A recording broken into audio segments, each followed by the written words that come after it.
Hello, my name is Linda Castro. Today I will be persuading you into deleting your social media to help your mental health. A wise man once said that comparison is the thief of joy, and I find that a quote that sums up the whole reason why social media affects your mental health. I will be discussing three points about why deleting your social media helps your mental health.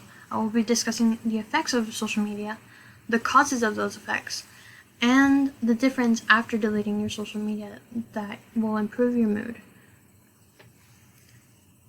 I have done my own personal research on this topic and have personal experience with this topic after I've deleted my social media and saw my mental health skyrocket.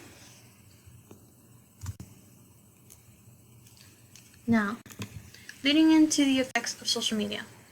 Social media has been shown to affect our self-esteem greatly, not only because we compare ourselves to the media that we consume, but because there is a lot of misinformation on social media. So much so that it's been the leading cause of eating disorders and body dysmorphia. It's been reported by Eating Disorders Review on October 2021 that even those TikTok dance videos have affected people so much that they've developed severe eating disorders. Relationships have also been greatly affected by social media.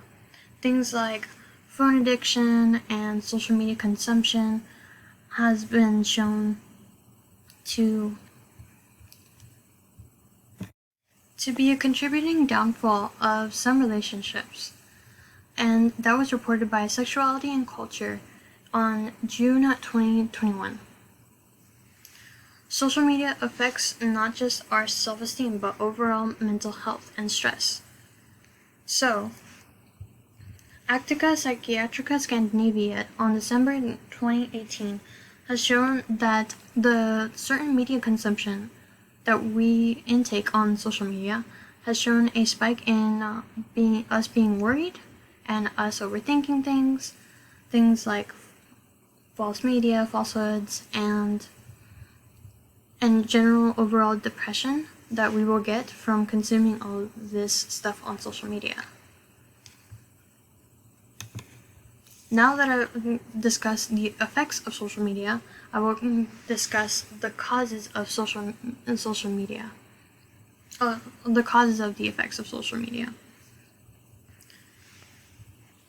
Social media promotes unrealistic beauty expectations, and that's where we get things like body dysmorphia, eating disorders, because we are not seeing something that is realistic.